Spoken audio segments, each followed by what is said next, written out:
الحمد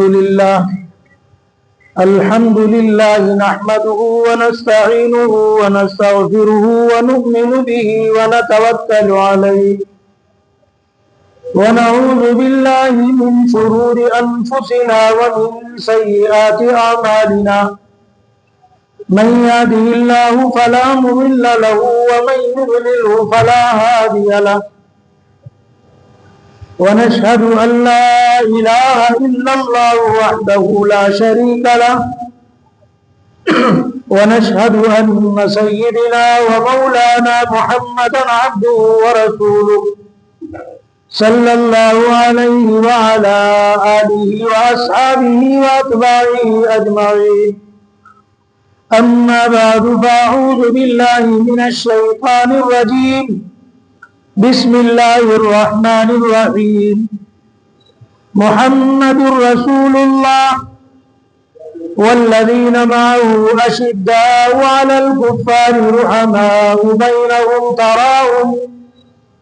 تراهم ركعا سجدا يبتغون فضلا من الله ورضوانا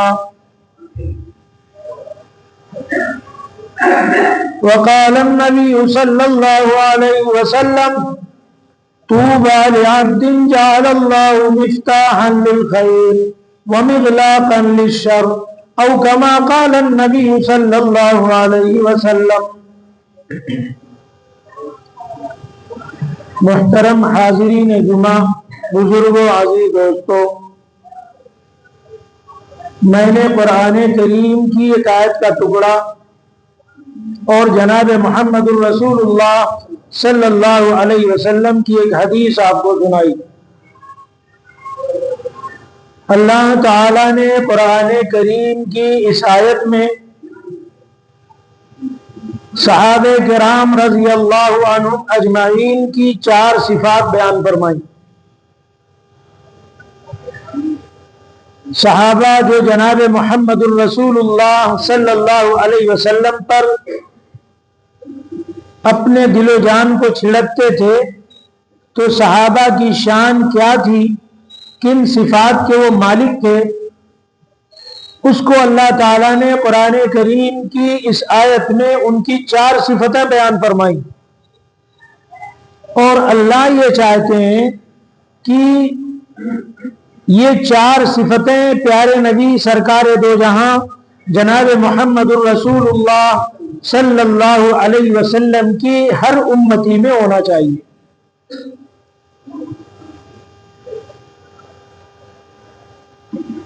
آپ صلی اللہ علیہ وسلم کی رحمت کی نظر، آپ کی شفقت، آپ کی محبت صحابہ کے ساتھ یہ تھی کہ صحابہ کرام رضی اللہ عنہم اجمعین اپنا دل و جان آپ صلی اللہ علیہ وسلم پر چھڑکتے تھے۔ تو اللہ تعالی نے صحابہ کرام رضی اللہ عنہم اجمعین کی 4 صفتیں بیان فرمائی، اور ہمیں اور آپ کو چاہیے کہ ہم بھی ان 4 صفتوں کے مالک بنیں، اپنے اندر وہ 4 صفات پیدا کریں تاکہ اس سے اللہ اور اس کا رسول ہم سے راضی ہو جائے، اللہ اور اس کے رسول کی رضامندی ہمیں مل جائے، اور رضامندی ملنے کے بعد اللہ تعالیٰ بھی ہمارے ساتھ وہ معاملہ کرے جو اللہ تعالیٰ نے صحابہ کے ساتھ کیا۔ اس میں سے پہلی صفت، توجہ سے اس بات کو خیال کریں کہ صحابہ کی شان میں پہلی صفت کیا تھی ان کے اندر، تو قرآن نے بیان کیا کہ محمد الرسول اللہ، محمد صلی اللہ علیہ وسلم اللہ کے رسول ہیں، والذین معہ، اور وہ لوگ جو آپ کے ساتھ ایمان لائے، یعنی آپ کے صحابہ۔ اب یہاں سے صحابہ کی شان بیان کی جا رہی ہے کہ آپ پر ایمان لانے والے آپ کے ساتھ کے صحابہ ہیں۔ اس میں پہلی صفت یہ تھی اشداء علی الکفار، وہ صحابہ بہادر تھے، نڈر تھے، دنیا میں کسی سے وہ نہیں ڈرے، اور یہ کسی ایک صحابی کی شان اللہ نے بیان کر رہا کہ بھائی چلو ایک آدمی بہادر ہے باقی سب نہیں ہے۔ اللہ نے سارے صحابہ کو ایک فہرست میں بیان کیا کہ جناب محمد رسول اللہ صلی اللہ علیہ وسلم کی صحبت کی برکت یہ تھی کہ سارے صحابہ بہادر تھے۔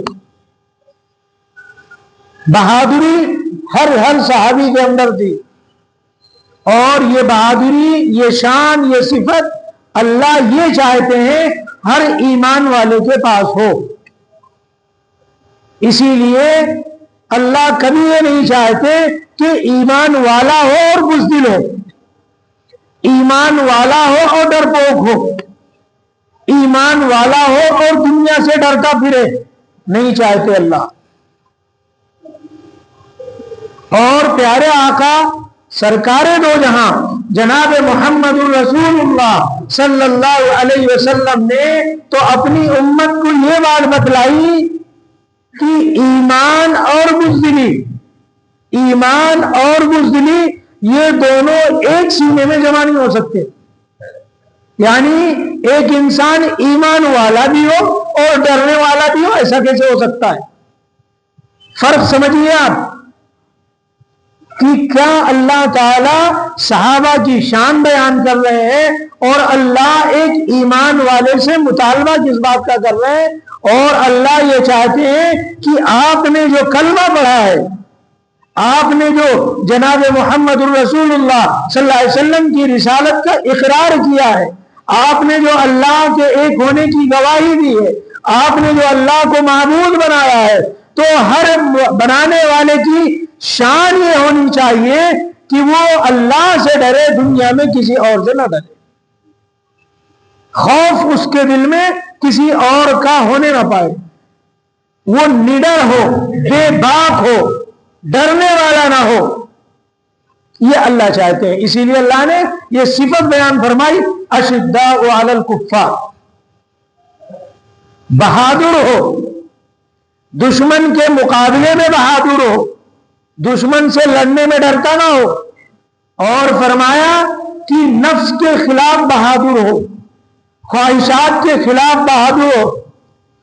شیطان تمہیں غلط راستے پہ ڈالنے والا ہو، تمہاری خواہشات دل میں پیدا ہو رہی ہیں کہ ہم غلط راستے کو اپنا لیں، جناب محمد رسول اللہ صلی اللہ علیہ وسلم کی شریعت اور سنت کو چھوڑ دیں، سنت کے خلاف ہم چل پڑیں، اس موقع پر ہمیں اور آپ کو یہ چاہیے کہ ہم اپنے نفس کے خلاف بہادر بن جائیں۔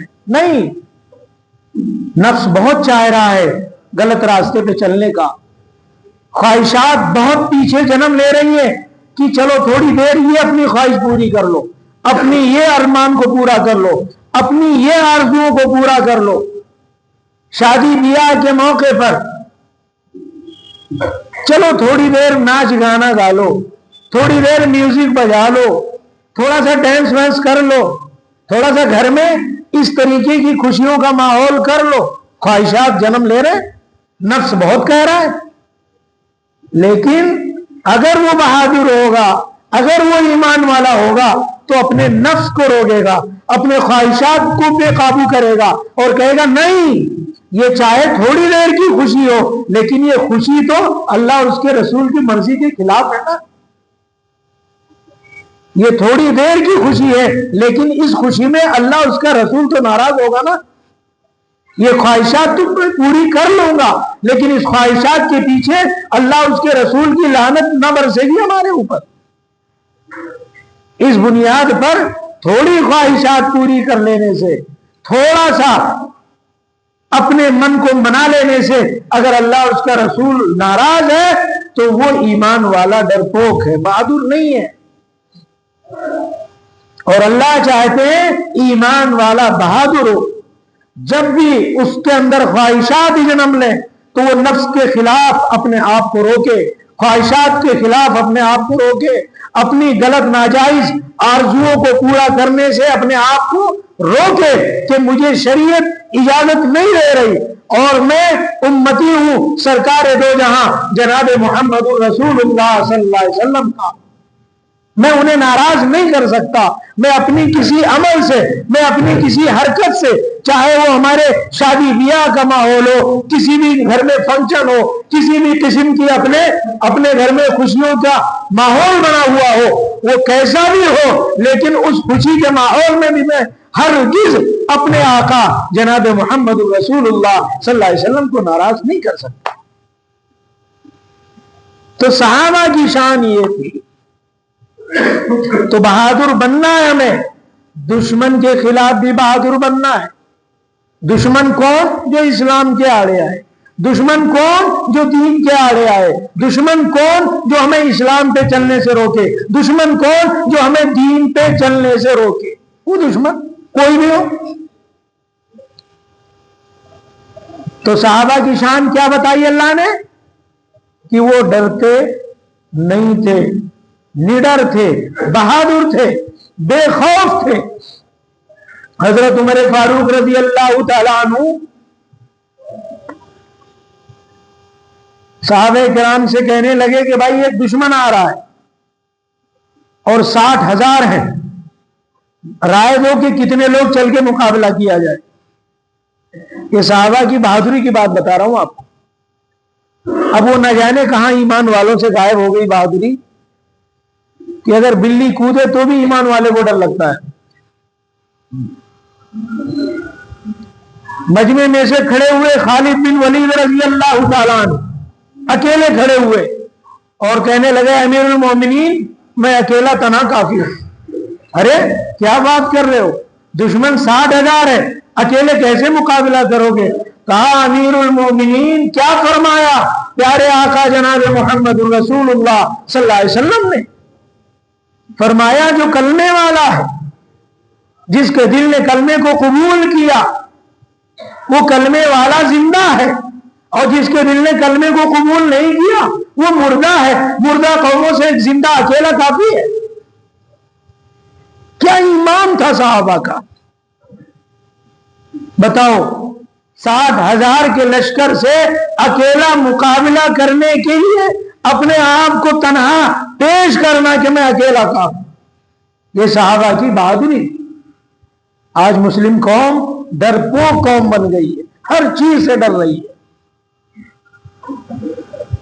اسی لیے نہ نفس پہ قابو ہے، نہ خواہشات پہ قابو ہے۔ دین پہ کہیں بھی دین کا جنازہ نکلے کوئی بولنے والا نہیں ہے، کوئی ٹوکنے والا نہیں ہے، یہ نہیں جانتا کہ میں آپ صلی اللہ علیہ وسلم کے دل کو کتنا چھلنی کر رہا ہوں، کتنا تکلیف پہنچا رہا ہوں۔ پیارے آقا صلی اللہ علیہ وسلم زندگی بھر امت کے لیے روتے رہے، پوری رات کبھی بستر پہ رات نہیں گزاری آقا تو یہاں صلی اللہ علیہ وسلم نے،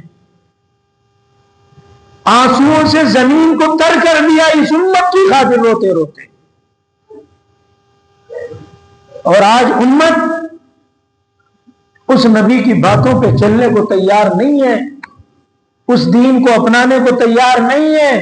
جناب محمد رسول اللہ صلی اللہ علیہ وسلم کی باتوں کو جب چاہا جب توڑ دیا۔ آج امت کا یہ طرز عمل ہے۔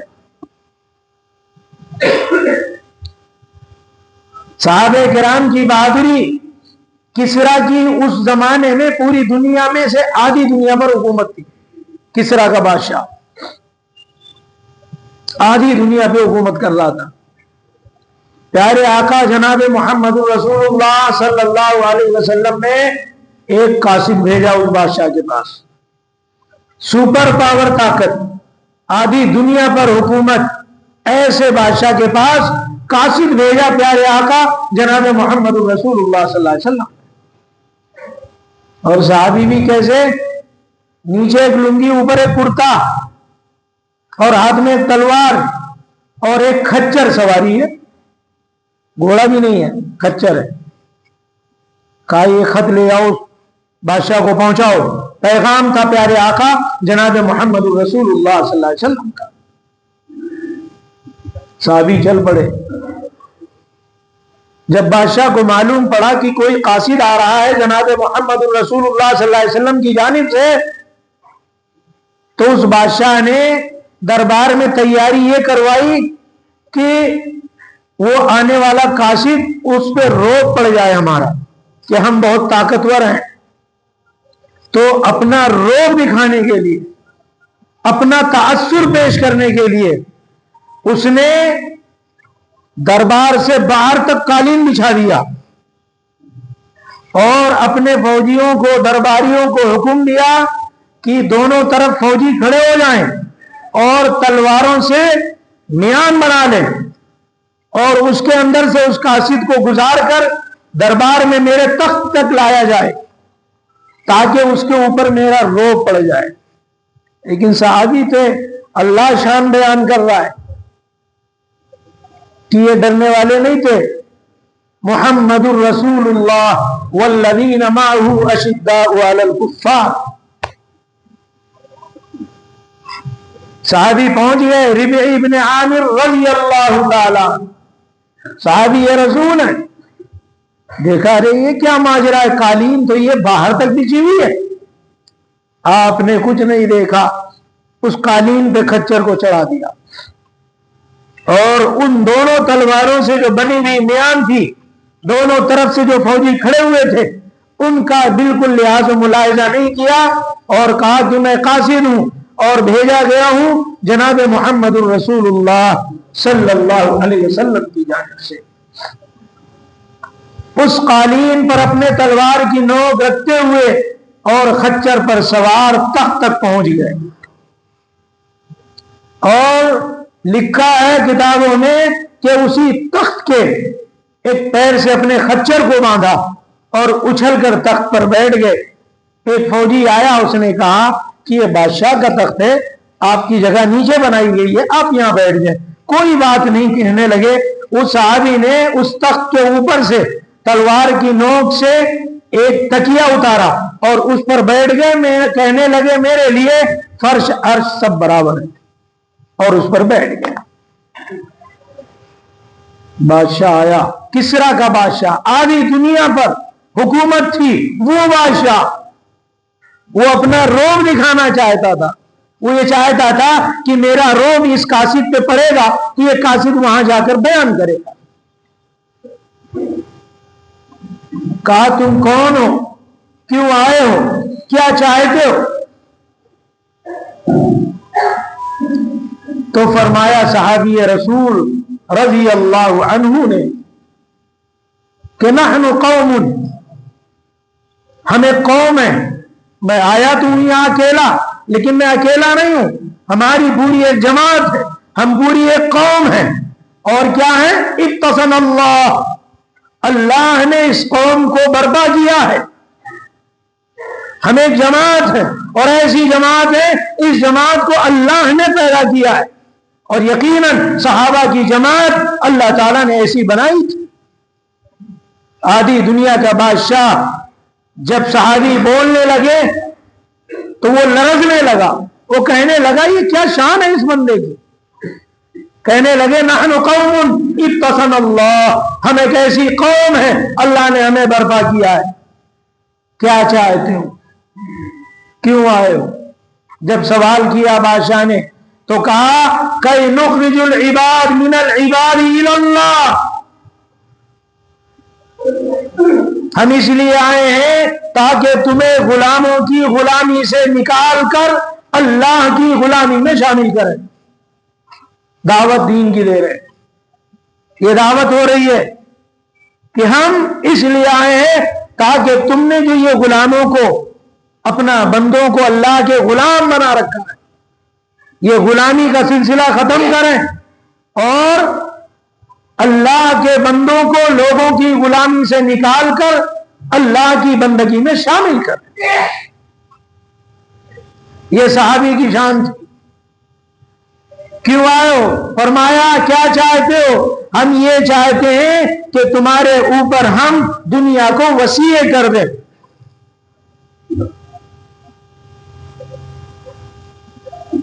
یہ صحابی کی شان تھی، اللہ تعالیٰ نے اس میں بیان فرمایا. اور اللہ ایک ایمان والے بندے سے یہی چاہتے ہیں کہ ایمان والا بندہ، اس کے ایمان کا تقاضا یہ ہے کہ وہ دنیا میں کسی سے نہ ڈرے، ڈرپوک نہ ہو، بزدل نہ ہو، خوف اگر ہو تو اللہ کا ہو، ڈر ہو تو اللہ کا ہو، اور وہ بہادر ایسا ہو کہ جہاں بھی شریعت اور سنت کے خلاف معاملہ ہو، جہاں بھی دین کے خلاف معاملہ ہو، جہاں بھی جناب محمد الرسول اللہ صلی اللہ علیہ وسلم کے طریقے کے خلاف معاملہ ہو، وہاں دو ٹوک وہ بات کر سکے. یہ چاہتے ہیں اللہ تعالیٰ. تو ایک صحابی کی صفت یہ تھی کہ بہادر تھے، نڈر تھے، دشمن کے خلاف، نفس کے خلاف، خواہشات کے خلاف بہادر قوم تھی. اور اللہ چاہتے ہیں ایک ایمان والا بندہ بھی اتنا ہی بہادر ہو. دوسری صفت صحابہ کی، دوسری صفت یہ تھی کہ رحماء بینہم، دشمن کے مقابلے میں بہادر اور آپس میں رحم دل، آپس میں بہت رحم دل، اتنا رحم دل کہ ایک دوسرے کے حاجتوں کا اتنا خیال کہ ایک صحابی کے گھر میں بکرے کی سری آئی، گھر والوں نے پوچھا پکا لے، کہا نہیں رہنے دو، پڑوسی کے ہاں بھیج دو، ہم سے زیادہ اسے حاجت ہے، ہم سے زیادہ ضرورت ہے، ہمارا تو یوں ہی گزارا ہو جائے گا. اس صحابی نے دوسرے صحابی کے پاس بھیج دیا.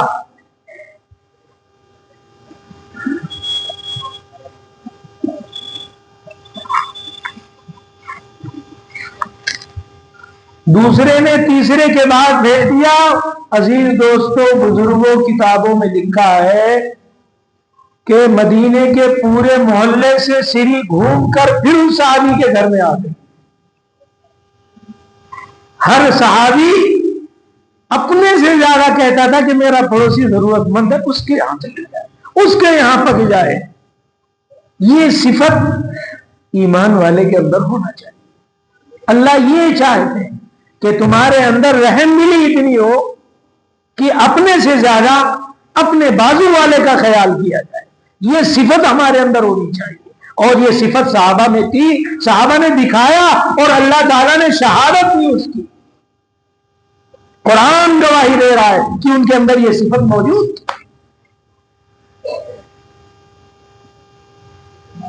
آج ہمیں اپنی حاجت، اپنی ضرورت، لیکن صحابہ میں یہ بات نہیں تھی. آپس میں بڑے رحم دل تھے، بہت رحم دل. رحم دلی کا عالم یہ تھا کہ ایک شخص مہمان آئے جناب محمد الرسول اللہ صلی اللہ علیہ وسلم کے پاس. بھائی کس کے مہمان بنے؟ رسول اللہ صلی اللہ علیہ وسلم. پیارے آقا صلی اللہ علیہ وسلم نے صحابہ سے پوچھا کہ بھائی میرے اس مہمان کی مہمان نوازی کون کرے گا؟ میرے پاس ایک مہمان ہے، اس کی ضیافت کون کرے گا؟ رات اسے کون کھلائے گا؟ ایک صحابی اٹھے کہنے لگے یا رسول اللہ صلی اللہ علیہ وسلم، میں اس مہمان کو آپ کے گھر اپنے لے جاؤں گا. آپ صلی اللہ علیہ وسلم نے کہا ٹھیک ہے لے جاؤ. صحابی گھر مہمان لے کے چلے آئے. گھر میں آ کر بیگم سے کہا کہ رسول اللہ صلی اللہ علیہ وسلم کے مہمان ہیں، ان کی ضیافت کرنا ہے، کچھ ہے کھانے کے لیے؟ بیگم کہتی ہیں کہ بچوں کے کھانے کے لیے ہے تھوڑا سا. کہا ہو اب تو مہمان آ گئے، اب کیا ہوگا؟ صحابی دیکھو سنو، قرآن یوں ہی گواہی نہیں دیتا. صحابی یہ ذوق، یہ جذبہ کاش ہم بھی دل کے کانوں سے سن کر اپنے اندر پیدا کرتے. کھانا زیادہ نہیں ہے، اتنا ہے کہ بچوں کے لیے کافی ہو جائے. صحابی کہتے ہیں ایک کام کرو، بچوں کو بھوکا سلا دو. تھپک تھپک کر ماں نے بچوں کو سلا دیا. اس کے بعد کہا صحابی نے کہ کھانا لگاؤ. اب کھانا لگائے تو مہمان بزد کے تم جب تک نہیں کھاؤ گے میں بھی نہیں کھاؤں گا. اب یہ پریشانی آ گئی. صحابی کہنے لگے اچھا ایک کام کرتے, تم پہلے کھانا لگا دو, اس کے بعد تم چراغ ٹھیک کرنے کے بہانے آنا اور چراغ کو بجھا دینا. میں یوں ہی ہاتھ چلاتا رہوں گا اور رسول اللہ صلی اللہ علیہ وسلم کا مہمان کھاتا رہے گا, اس کا پیٹ بھر جائے گا, اور اللہ کے رسول کا یہ مہمان اس کا پیٹ بھر جائے گا, آخرت بن جائے گی, میرے رسول مجھ سے راضی ہو جائے گے.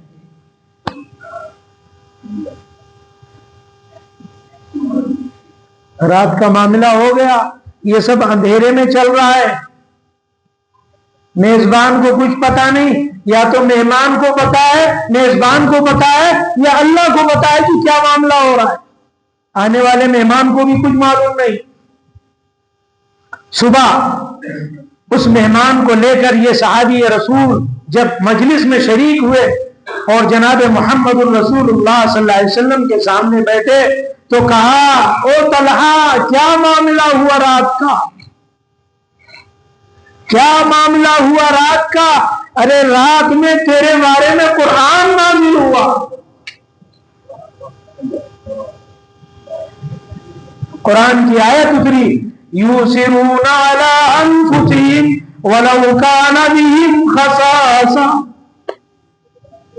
اے محمد صلی اللہ علیہ وسلم, تیرا صحابی تو ایسا ہے کہ اس نے اپنے آپ پر, اپنے گھر والوں پر, اپنے بچوں پر تیرے مہمان کو اتنی ترجیح دی کہ خود بھوکا رہا, بچوں کو بھوکا سلایا, لیکن تیرے مہمان کو اس نے عزت دی, اسے کھلا پلا کر تیرے سامنے حاضر کیا. یہ صحابہ کی شان تھی. یہ ہے قرآن بیان کرتا رحماء بینہم, صحابی آپس میں رحم.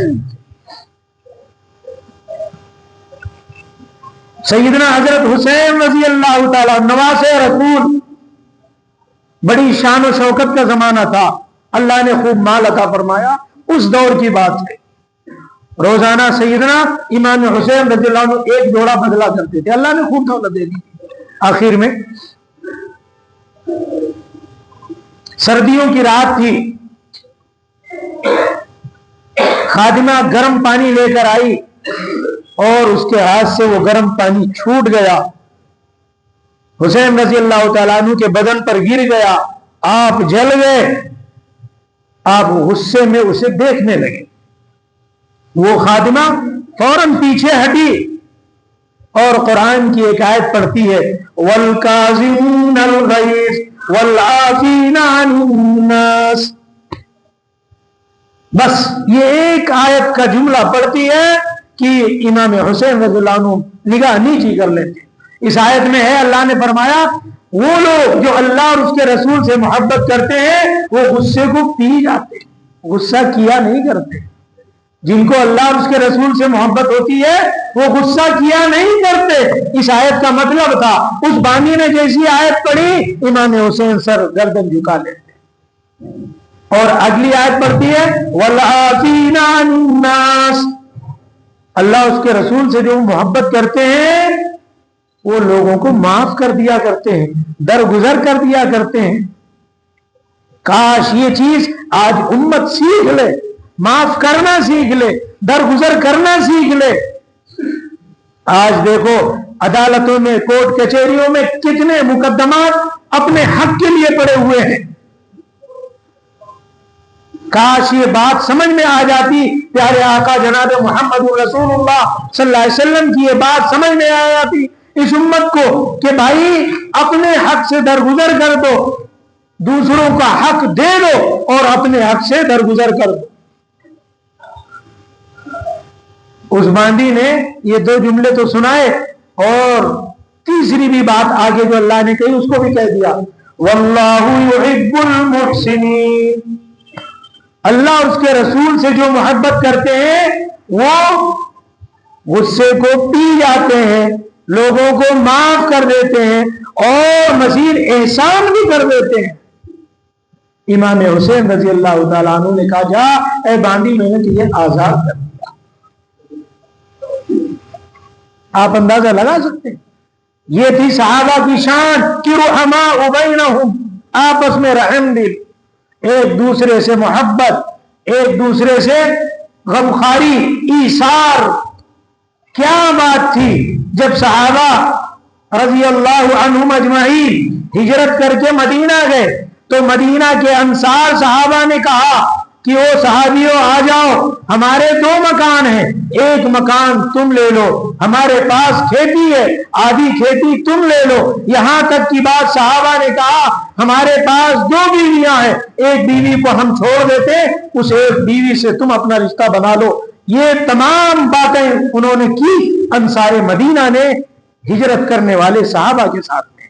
لیکن مہاجرین نے کیا کہا؟ او صحابہ، ہمیں تمہارا مکان نہیں چاہیے، ہم تمہاری کھیتی کو چھیننا نہیں چاہتے، ہم تمہارے دھن دولت کو نہیں چاہتے، ہمیں صرف تم بازار کا راستہ بتا دو، ہم تجارت کریں گے۔ یہ تھی صحابہ کی شان۔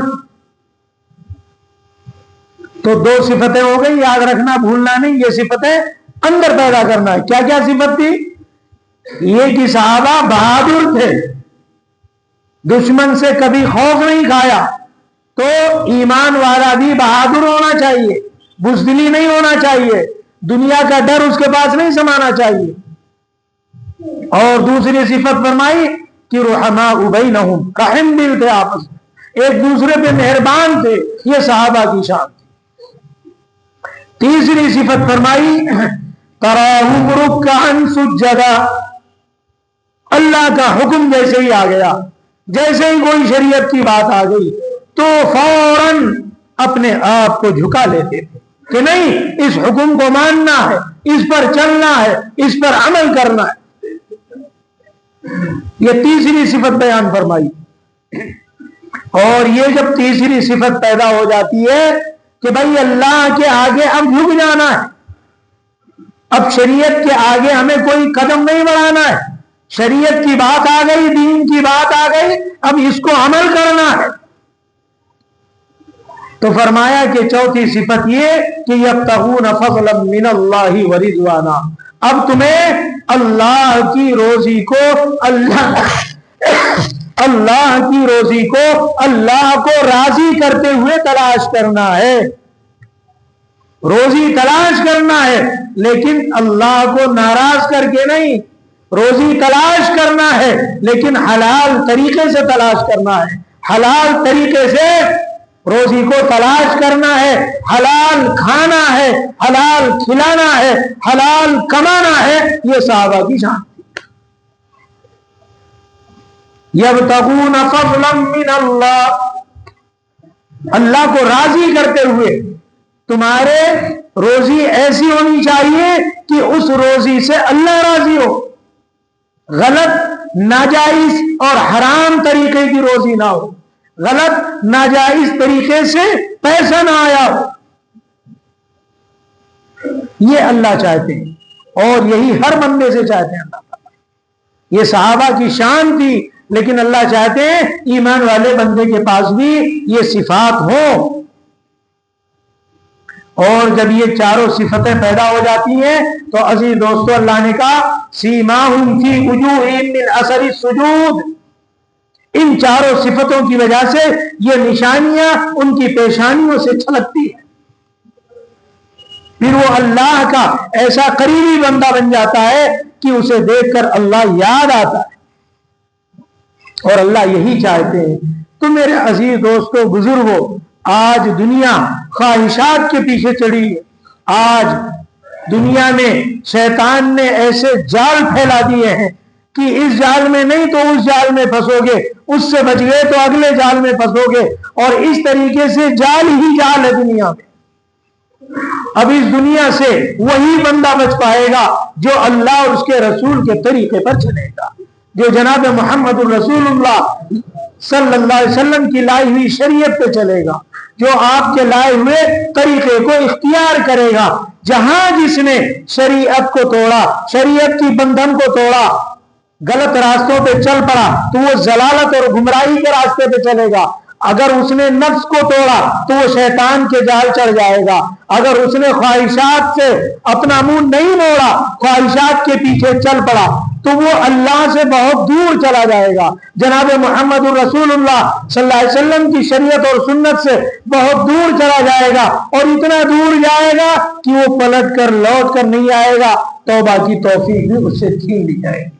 اس بنیاد پر ہمیں اور آپ کو چاہیے کہ ہم پیارے آقا جناب محمد الرسول اللہ صلی اللہ علیہ وسلم کی لائی ہوئی شریعت اور سنت کے مطابق اپنی زندگی گزاریں، غلط خواہشات کے پیچھے اپنی غلط حاجتوں کو پورا کرنے کے چکر میں ناجائز غلط پیسوں کا استعمال نہ کریں، حرام طریقے سے آئی ہوئی آمدنی کا استعمال نہ کریں، غلط طریقے سے پیسے نہ کمائیں، غلط طریقے سے پیسے نہ اٹھائیں، نہ خود کھائیں، نہ اپنے گھر میں لائیں، نہ اپنے بچوں کو کھلائیں، اس کا نقصان ہی ہوگا۔ عزیز دوستو بتاؤں کہ حرام کمائی اور حرام غذا کے نقصانات یہ سب سے بڑے ہوتے ہیں کہ نیکیوں کی توفیق چھین لی جاتی ہے، نیکیاں اس عدو سے نہیں ہو پاتی ہیں، اور اس کی نحوست یہ ہے کہ نسلوں میں بے دینی پھیلتی چلی جاتی ہے۔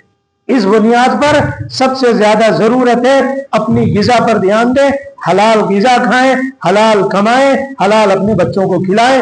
اللہ تعالی ہم سبوں کو عمل کی توفیق عطا فرمائے۔